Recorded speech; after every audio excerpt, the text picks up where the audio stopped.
ನಮಸ್ಕಾರ, ನಾನು ಬಸವರಾಜ್. ಅವರೆಲ್ಲ ಕಡೆ ಸರ್ಚ್ ಮಾಡಿದ್ದಾರೆ. ಆದರೆ ಇದು ಪ್ರಜ್ವಲ್ ರೇವಣ್ಣದು ಸೆಲ್ನಲ್ಲಿ ಒಂದು ಆಂಡ್ರಾಯ್ಡ್ ಮೊಬೈಲ್ ಫೋನ್ ಸಿಕ್ಕಿದೆ, ಒಂದು ಪೆನ್ ಡ್ರೈವ್ ಸಿಕ್ಕಿದೆ, ಮತ್ತು ಒಂದು ಚಾರ್ಜರ್ ಸಿಕ್ಕಿದೆ. ಜೀವಾವಧಿ ಶಿಕ್ಷೆ ಅನುಭವಿಸ್ತಿರುವಂತಹ ಮತ್ತು ಅಪರಾಧ ಸಾಬೀತಾಗಿರುವಂತಹ ಕೈದಿ ಪ್ರಜ್ವಲ್ ರೇವಣ್ಣ ಅವರ ಸೆಲ್ನಲ್ಲಿ ಫೋನ್ ಬಳಸ್ತಿದ್ದಾರೆ, ಐಷಾರಾಮಿ ಬದುಕನ್ನು ನಡೆಸ್ತಿದ್ದಾರೆ, ಕಲರ್ ಡ್ರೆಸ್ ಹಾಕಿದ್ದಾರೆ, ಯೂನಿಫಾರ್ಮ್ ಹಾಕಿಲ್ಲ, ಒಬ್ಬ ಕೈದಿ ಆಗಬೇಕಾಗಿರುತ್ತಂತಹ ಸಮವಸ್ತ್ರ ಧರಿಸಿಲ್ಲ, ಫ್ಯಾನ್ ಮೇಲೆ ತಿರುಗ್ತಿದೆ, ಹೊರಗಡೆ ಹೇಗಿದ್ದಾರೋ ಹಾಗೇ ಇದ್ದಾರೆ. ಆ ವಿಡಿಯೋ ಒಂದು ಈಗೇನು ವೈರಲ್ ಆಗ್ತಿದೆ ಅಥವಾ CCB ಪೊಲೀಸರ ಒಂದು ದಾಳಿಯ ಸಂದರ್ಭದಲ್ಲಿ ಸಿಕ್ಕಿದೆ, ಇದೆಲ್ಲ ಒಂದು ಕಡೆ. ಇನ್ನೊಂದು ಕಡೆ ಥೇಟ್ ಇದೇ ರೀತಿ ಇನ್ನೊಬ್ಬರ ಫೋನ್ ಸಿಗುತ್ತೆ, ಅವ್ರು ಸಿಗರೇಟ್ ಸೇರ್ತಿರುವಂತಹ ಫೋಟೋ ಸಿಗುತ್ತೆ. ಅದು ನಟ ದರ್ಶನ್ ಅವ್ರದ್ದು ರೇಣುಕಾಸ್ವಾಮಿ ಕೊಲೆ ಪ್ರಕರಣದಲ್ಲಿ ಅವರು ವಿಚಾರಣಾಧೀನ ಕೈದಿ ಆಗಿದ್ರು. ನೋಡಿ, ಮೇಲ್ನೋಟಕ್ಕೆ ಎಲ್ರಿಗೂ ಅನಿಸುತ್ತೆ, ಅರೆ ದರ್ಶನ್ಗೆ ವಿಡಿಯೋ ಸಿಕ್ಕಿದ ತಕ್ಷಣ ಆ ವಿಡಿಯೋ ನೋಡಿ, ತುಂಬ ಸೂಕ್ಷ್ಮವಾಗಿ ದರ್ಶನ್ ಅವರ ವಿಡಿಯೋ, ಅಲ್ಲಿನ ಸಹ ಕೈದಿ ವಿಡಿಯೋ ಕಾಲ್ ಮಾಡಿದಾಗ ಅವರ ಸ್ನೇಹಿತನ ಜೊತೆಯಲ್ಲಿ ದರ್ಶನ್ ಅವರು ಮಾತಾಡ್ತಾರೆ. ಅವರು ಮಾತಾಡೋ ದಾಟಿ ಒಂದು ಸಂಯಮದಿಂದ ಅದು ಬೇರೆ. ಆದರೆ ಸಿಗರೇಟ್ ಸೇರ್ತಿದ್ರು, ಅಲ್ಲೂ ಕೂಡ ಆ ಸಿಗರೇಟ್ ಪಕ್ಕದಲ್ಲಿ ಕಾಣದಂತೆ ಹಿಡ್ಕೊಂಡಿದ್ರು. ಅದು ಸೆಕೆಂಡ್ರಿ. ಸಿಗರೇಟ್ ಬಳಸಿದ್ದು, ಫೋನ್ ಬಳಸಿದ್ದು. ಉಳಿದವರ ರೀತಿಯಲ್ಲಿ ಜೈಲಿನ ಅಧಿನಿಯಮಗಳೇನಿದ್ದಾವೆ ಆ ಲೆಕ್ಕಾಚಾರಕ್ಕೆ ಬಂದರೆ ಅದು ತಪ್ಪು. ಕರ್ನಾಟಕ ಪ್ರಿಸನ್ ರೂಲ್ಸ್ ಏನಿರುತ್ತೆ ಅದನ್ನು ಫಾಲೋ ಮಾಡಲೇಬೇಕು. ಅದು ದರ್ಶನ್ ಇರಲಿ, ಯಾರೇ ಇರಲಿ. ಆದರೆ ದರ್ಶನ್ ಅವರನ್ನು ಬಳ್ಳಾರಿಗೆ ಶಿಫ್ಟ್ ಮಾಡಿದ್ರು. FIR ಆಯಿತು, ಅದೊಂದು ಎಕ್ಸ್ಟ್ರಾ ಕೇಸ್ ಆಯಿತು. ಆನಂತರದಲ್ಲಿ ಆ ಫೋನ್ ಕೊಟ್ಟವರು ಅಥವಾ ಯಾರೆಲ್ಲ VIP ವೈಭವವನ್ನು ಅವರು ಕೊಟ್ಟಿದ್ರು ಅವರ ವಿರುದ್ಧ ಕ್ರಮಗಳನ್ನು ತಗೊಳ್ತು ಸರ್ಕಾರ ಅಥವಾ ಸಂಬಂಧಪಟ್ಟ ಇಲಾಖೆ.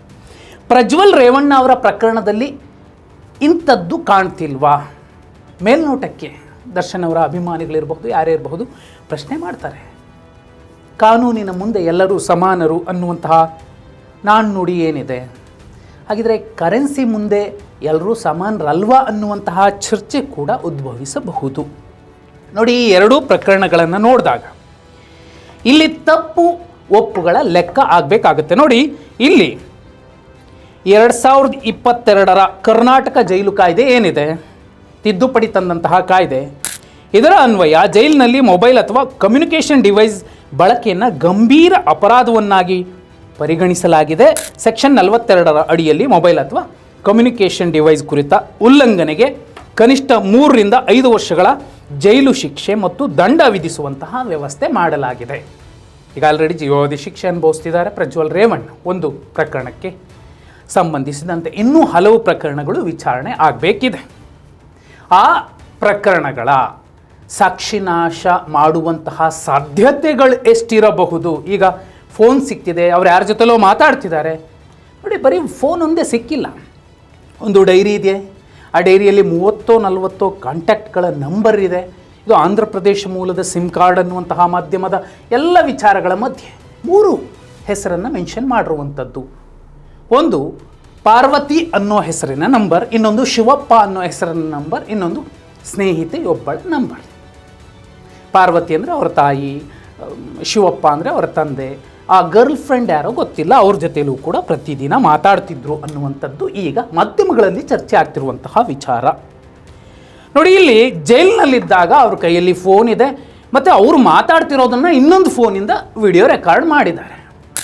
ಗೃಹ ಸಚಿವರು, ಇದು ಹಳೆ ವಿಡಿಯೋ ಇರಬಹುದು, ನಾನು ಬರೋಕ್ಕಿಂತ ಮುಂಚೆ ಇದ್ದಂಥವ್ರ ಅವಧಿಯಲ್ಲಿ ಆಗಿತ್ತು ಅನ್ನೋ ರೀತಿಯಲ್ಲಿ. ಈ ಹಿಂದೆ ಇದ್ದವರು ಬೇರೆ ಯಾರೂ ಅಲ್ಲ, ಅವರದ್ದೇ ಸೀನಿಯರ್ ಡಾಕ್ಟರ್ ಜಿ ಪರಮೇಶ್ವರ್ ಅವರು ಗೃಹ ಸಚಿವರಾಗಿದ್ದರು, ಅವರದ್ದೇ ಸರ್ಕಾರ ಇತ್ತು. ತಪ್ಪೆ.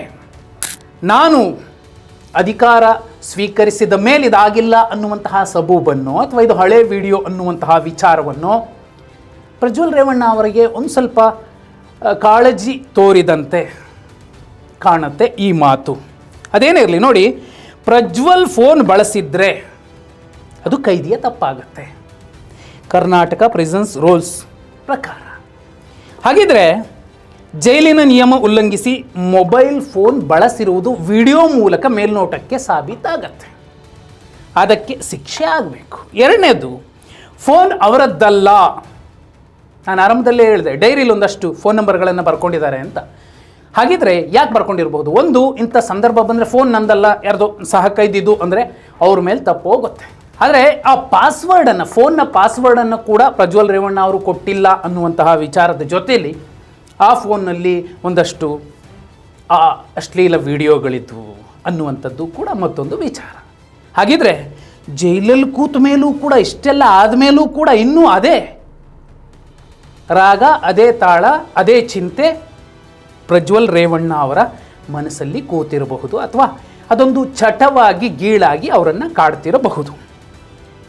ಫೋನ್ ಅವರದ್ದಲ್ಲ ಅನ್ನೋದಾದರೆ, ಫೋನ್ ಅವ್ರ ಕೈಗೆ ಸಿಕ್ಕಿದ್ಯಾಗೆ, ಕೊಟ್ಟಿದ್ಯಾರು, ಕೊಟ್ಟವರು ಮತ್ತು ಸಿಕ್ಕಿದ ರೀತಿ ಏನು ಅನ್ನೋದನ್ನು ನೋಡಿಕೊಂಡು ಅಂಥವ್ರ ಮೇಲೂ ಕೂಡ ಕ್ರಮ ಕೈಗೊಳ್ಳಬೇಕಾಗತ್ತೆ.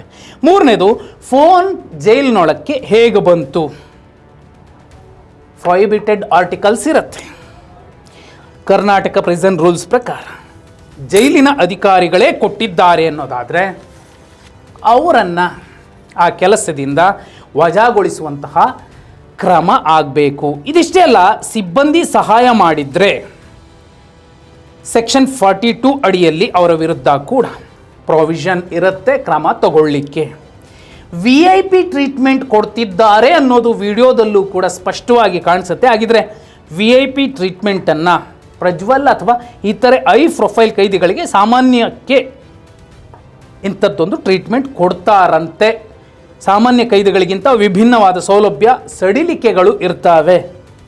ಒಂದು ವೇಳೆ ಇದೇ ನಿಜ ಆದರೆ ಸಂಬಂಧಪಟ್ಟವರು ಇದಕ್ಕೆ ಉತ್ತರಿಸಬೇಕಾಗತ್ತೆ. ಆದರೆ ನೋಡಿ, ಮೇಲ್ನೋಟಕ್ಕೆ ಇದು ಕಾಣಿಸೋದು, ಅರೆ ದರ್ಶನ್ಗೊಂದು ನ್ಯಾಯ, ಪ್ರಜ್ವಲ್ ರೇವಣ್ಣಗೊಂದು ನ್ಯಾಯ ಅಂತ ಅಂದರೆ ಅವರ ರಾಜಕೀಯ ಹಿನ್ನೆಲೆ ಅವೆಲ್ಲವನ್ನೂ ಕೂಡ ಪರಿಗಣಿಸ್ತಾರೆ ಅನ್ನೋದೇ. ಆದರೆ ಕಾನೂನಾತ್ಮಕವಾಗಿ ಇಲ್ಲೊಂದಷ್ಟು ವ್ಯತ್ಯಾಸಗಳು ಕಾಣಿಸುತ್ತೆ. ನೋಡಿ, ಪ್ರಜ್ವಲ್ ರೇವಣ್ಣ ಅವರ ವಿರುದ್ಧ ಒಟ್ಟು 4 ಅತ್ಯಾಚಾರ ಮತ್ತು ಲೈಂಗಿಕ ದೌರ್ಜನ್ಯದ ಪ್ರಕರಣಗಳು ದಾಖಲಾಗಿದ್ದವು. ಆಗಸ್ಟ್ 2025ರಲ್ಲಿ ವಿಶೇಷ ನ್ಯಾಯಾಲಯವು ಒಂದು ಪ್ರಕರಣದಲ್ಲಿ ಅವರಿಗೆ ಜೀವಾವಧಿ ಶಿಕ್ಷೆ ವಿಧಿಸಿದೆ. ಆದರೆ ಅವರ ವಿರುದ್ಧದ ಇನ್ನುಳಿದ ಪ್ರಕರಣಗಳ ವಿಚಾರಣೆ ಹಾಗೂ ಸಾಕ್ಷ್ಯ ಸಂಗ್ರಹ ಪ್ರಕ್ರಿಯೆಗಳು ಬೆಂಗಳೂರಿನ ಜನಪ್ರತಿನಿಧಿಗಳ ವಿಶೇಷ ನ್ಯಾಯಾಲಯದಲ್ಲೇ ನಡೀತಿವೆ. ವಿಚಾರಣೆಗೆ ಪದೇ ಪದೇ ಹಾಜರುಪಡಿಸಬೇಕಾಗಿರುವುದರಿಂದ ಅವರನ್ನು ಬೆಂಗಳೂರಿನಲ್ಲೇ ಇರಿಸಲಾಗಿದೆ. ಪ್ರಜ್ವಲ್ ರೇವಣ್ಣ ಸ್ವತಃ ತಮ್ಮ ಪ್ರಕರಣಗಳನ್ನು ಬೇರೆ ನ್ಯಾಯಾಲಯಕ್ಕೆ ವರ್ಗಾಯಿಸಬೇಕೆಂದು ಸುಪ್ರೀಂ ಕೋರ್ಟ್ ಮತ್ತು ಹೈಕೋರ್ಟ್ಗೆ ಅರ್ಜಿ ಸಲ್ಲಿಸಿದ್ರು. ಆದರೆ ನ್ಯಾಯಾಲಯಗಳು ಆ ಮನವಿಯನ್ನು ತಿರಸ್ಕರಿಸಿದ್ವು.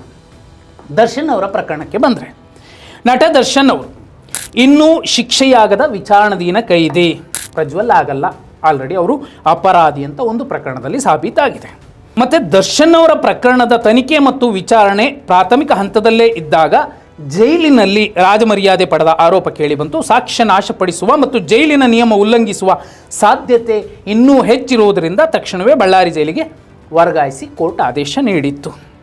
ಹಾಗಾದರೆ ಈ ರಾಜಮರ್ಯಾದೆ ಹೆಚ್ಚಿಗೆ ಸಿಗಬಹುದಾದ ಸಾಧ್ಯತೆಗಳು ಪ್ರಜ್ವಲ್ ರೇವಣ್ಣ ಅವರ ಪ್ರಕರಣದಲ್ಲಿಲ್ವಾ? ಇದೆ. ಇನ್ನುಳಿದ 4 ಅತ್ಯಾಚಾರ ಪ್ರಕರಣ ಮತ್ತು ಲೈಂಗಿಕ ದೌರ್ಜನ್ಯದ ಪ್ರಕರಣಗಳಿದ್ದಾವೆ. ಇನ್ನುಳಿದ ಪ್ರಕರಣಗಳ ವಿಚಾರದಲ್ಲಿ ಸಾಕ್ಷ್ಯ ನಾಶ ಮಾಡಬಹುದಾದಂತಹ ಸಾಧ್ಯತೆಗಳು ಪ್ರಜ್ವಲ್ ಅವರಿಗಿಲ್ವ? ದರ್ಶನ್ ಅವರ ರೀತಿಯಲ್ಲಿ ಜಾಸ್ತಿ ಇದೆ. ಅವರ ಪೊಲಿಟಿಕಲ್ ಲೆಗೆಸಿ ನೋಡಿದ್ರೆ ಇನ್ನೂ ಜಾಸ್ತಿ ಇದೆ. ಆದರೂ CCB ಪೊಲೀಸರು ಹಠಾತ್ ಆಗಿ ನಡೆಸಿದ ದಾಳಿಯ ಸಂದರ್ಭದಲ್ಲಿ ಸಿಕ್ಕಿರುವಂತಹ ಅವರ ಬ್ಯಾರಕ್ನಲ್ಲಿ ಮೊಬೈಲ್ ಫೋನ್, ಡೈರಿ, ಮತ್ತೊಂದು ಪೆನ್ ಡ್ರೈವ್ ಅಂತೆಲ್ಲ ಹೇಳ್ತಿದ್ದಾರೆ. ಸರ್ಕಾರ ಇಲ್ಲಿ ನೋಡಿ, ಪ್ರತಿ ಸಂದರ್ಭಗಳಲ್ಲಿ ಮಾಧ್ಯಮಗಳು ಮತ್ತು ಸರ್ಕಾರ, ಕೆಲವು ಇಲಾಖೆಗಳು ಅವರದ್ದೇನೋ ದೊಡ್ಡದೊಂದು ತಪ್ಪನ್ನು ಮುಚ್ಚಿ ಹಾಕಲಿಕ್ಕೆ, ಅದು ಸಣ್ಣದಾಗಿ ತೋರಿಸ್ಲಿಕ್ಕೆ, ಅದಕ್ಕಿಂತ ದೊಡ್ಡದೊಂದು ಈ ಥರ ಪ್ರೊಫೈಲ್ ಕೇಸ್ಗಳೇನಿರ್ತವೆ ಅದರದ್ದೊಂದು ಸ್ಫೋಟಕ ವಿಚಾರವನ್ನು ಲೀಕ್ ಮಾಡಿಸುವಂಥದ್ದು ಮಾಮೂಲಿ ಆಗೋಗಿದೆ.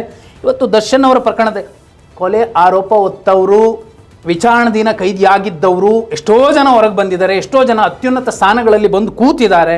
ಮಂತ್ರಿ, ದೊಡ್ಡ ದೊಡ್ಡ ಸ್ಥಾನಗಳಿಗೆ ಹೋಗಿದ್ದಾರೆ. ಆದರೆ ದರ್ಶನ್ ಅವರ ಪ್ರಕರಣದಲ್ಲಿ ಅದು ಬೇರೆ ಥರನೇ ಕಾಣ್ತಿದೆ. ಇಡೀ ವ್ಯವಸ್ಥೆ ಒಂದಷ್ಟು ರಾಜಕೀಯ ಮತ್ತು ಅತಿರಂಜನೀಯವಾಗಿ ಆ ಪ್ರಕರಣವನ್ನು ತೋರಿಸಿದ ಮಾಧ್ಯಮಗಳ ತಪ್ಪು ಕೂಡ ಅಲ್ಲಿ ಕಾಣುತ್ತೆ. ಹಾಗಂತ ದರ್ಶನ್ ತಪ್ಪು ಮಾಡಿಲ್ವಾ? ಕೊಲೆನೇ ಆಗಿಲ್ವಾ? ಆಗಿದೆ. ಕೊಲೆ ಯಾರೇ ಮಾಡಿದರೂ ಅವ್ರಿಗೆ ಶಿಕ್ಷೆ ಆಗಬೇಕು, ಅದು ಸೆಕೆಂಡ್ರಿ. ಆದರೆ ದರ್ಶನ್ ಅವರ ಪ್ರಕರಣ ಒಂದನ್ನೇ ಪಕ್ಕಕ್ಕಿಟ್ಟು ಇನ್ನುಳಿದ ಪ್ರಕರಣಗಳು, ಕೊಲೆ ಆರೋಪ ಹೊತ್ತಂತಹ ಪ್ರಕರಣಗಳು ಅಥವಾ ಜೈಲಿಗೆ ಹೋಗಿ ಬಂದಂಥವರು ಗೃಹ ಮಂತ್ರಿಗಳಾಗಿರುವಂತಹ ಪ್ರಕರಣಗಳು ಎಷ್ಟೆಷ್ಟೋ ಇದ್ದಾವೆ. ಅದು ಬೇರೆ ವಿಚಾರ ಆಗತ್ತೆ. ಆದರೆ ಇಲ್ಲಿ ನೋಡಿ, ಈಗಾಗಲೇ ಕರ್ತವ್ಯ ಲೋಪದ ಹಿನ್ನೆಲೆಯಲ್ಲಿ ಜೈಲಿನ ಅಸಿಸ್ಟೆಂಟ್ ಸೂಪರಿಂಟೆಂಡೆಂಟ್ ಈರಣ್ಣ ರಂಗಾಪುರ ಅವರನ್ನು ಅಮಾನತು ಮಾಡಲಾಗಿದೆ. ಪ್ರಜ್ವಲ್ ರೇವಣ್ಣ ವಿರುದ್ಧ ಪರಪ್ಪನ ಅಗ್ರಹಾರ ಪೊಲೀಸ್ ಠಾಣೆಯಲ್ಲಿ ಹೊಸದಾಗಿ FIR ದಾಖಲಿಸಲಾಗಿದೆ. ಈ ಮೊಬೈಲ್ ಪತ್ತೆಯಾದ ಪ್ರಕರಣದ ತನಿಖೆ ಈಗಷ್ಟೇ ಆರಂಭವಾಗಿದ್ದು, ಜೈಲು ಇಲಾಖೆಯ ಉನ್ನತ ಅಧಿಕಾರಿಗಳು ಸಿದ್ಧಪಡಿಸುತ್ತಿರುವ ವರದಿಯನ್ನು ಆಧರಿಸಿ ಮುಂದಿನ ದಿನಗಳಲ್ಲಿ ಇವರನ್ನೂ ಕೂಡ ಬೇರೆ ಕಡೆ ಶಿಫ್ಟ್ ಮಾಡಿಸ್ಬೇಕಾಗತ್ತೆ, ಅಥವಾ ಏನು VIP ಟ್ರೀಟ್ಮೆಂಟ್ ಕೊಡ್ತಿದ್ದಾರೆ ಅದನ್ನು ಕಟ್ ಮಾಡಿ ಎಲ್ಲರಂತೆ ಇವರನ್ನೂ ಕೂಡ ನಡೆಸಿಕೊಳ್ಳುವ ಪ್ರಯತ್ನವನ್ನು ಜೈಲಿನ ಅಧಿಕಾರಿಗಳು ಮಾಡದೆ ಹೋದರೆ ಹೊರಗಿನ ಜನಕ್ಕೂ ಒಂದೇ ಮೆಸೇಜ್ ಆಗುತ್ತೆ, ಇಲ್ಲಿದ್ದರೂ ಅಷ್ಟೇ ಅಲ್ಲಿದ್ದರೂ ಅಷ್ಟೇ, ದುಡ್ಡು ಕೊಟ್ಟರೆ ಏನು ಬೇಕಾದರೂ ಆಗುತ್ತೆ. ಕಾನೂನಿನ ಮುಂದೆ ಎಲ್ಲರೂ ಸಮಾನರಲ್ಲ ಅನ್ನೋದೇನೋ ಒಪ್ಪಬಹುದು, ಆದರೆ ಕರೆನ್ಸಿ ಮುಂದೆ ಎಲ್ಲರೂ ಸಮಾನರಲ್ಲ ಅನ್ನೋದು ಪಕ್ಕಾ ಆಗತ್ತೆ. ದರ್ಶನ್ ಅವರ ಪ್ರಕರಣ ಮತ್ತು ಪ್ರಜ್ವಲ್ ಅವರ ಪ್ರಕರಣ ಎರಡನ್ನೂ ನೋಡಿದಾಗ ಭಿನ್ನವಾಗಿ ಒಂದಷ್ಟು ಅನುಮಾನಗಳು ಯಾರನ್ನಾದರೂ ಕಾಡಬಹುದು. ಆದರೆ ಪ್ರಜ್ವಲ್ ರೇವಣ್ಣ ಅವರ ವಿಚಾರದಲ್ಲಿ ಇಷ್ಟೆಲ್ಲ ಆದಮೇಲೆ ಒಂದು ಪ್ರಕರಣದಲ್ಲಿ ಅವರಿಗೆ ಜೀವಾವಧಿ ಶಿಕ್ಷೆ ಆದಮೇಲೂ ಕೂಡ ಇನ್ನೂ ವಿಡಿಯೋಗಳು, ಇನ್ನೂ ಫೋನು, ಇನ್ನೂ ಮಾತಾಡೋದು, ವ್ಯವಸ್ಥೆ ಅನ್ನುವಂಥದ್ದು ದೊಡ್ಡವರಿಗೆ ಅಥವಾ ದೊಡ್ಡ ದೊಡ್ಡ ಮನೆಯವರಿಗೆ, ಪ್ರಬಲರಿಗೆ ಏನೇನು ಅಲ್ಲ ಅಂತ ಅನಿಸ್ಬಿಡುತ್ತೆ ಹೀಗೆ ನೋಡಿದ್ರೆ. ಹಾಗಿದ್ರೆ ಪ್ರಜ್ವಲ್ ರೇವಣ್ಣ ಅವರ ಈ ಪ್ರಕರಣದಲ್ಲಿ ಇಡೀ ವ್ಯವಸ್ಥೆನೇ ತಪ್ಪು ಮಾಡಿದಂತೆ ಮೇಲ್ನೋಟಕ್ಕೆ ಕಾಣುತ್ತಲ್ಲ. ಎಷ್ಟು ದೊಡ್ಡ ದೊಡ್ಡ ಸಣ್ಣ ಪುಟ್ಟ ಅವರನ್ನು ಬಲಿಪಶುಗಳನ್ನಾಗಿ ಮಾಡಿಬಿಟ್ಟು ಯಾರನ್ನೋ ಕೆಲವರನ್ನು ಈಗ ಸಸ್ಪೆಂಡ್ ಮಾಡಿ ಬಿಸಾಕ್ತಾರೆ ವಿನಃ ಸಂಬಂಧಪಟ್ಟವರು ಇದನ್ನು ಟೈಟ್ ಮಾಡೋದು ಸಾಧ್ಯನಾ? ಮಾಡ್ತಾರಾ? ಕಮೆಂಟ್ ಮಾಡಿ.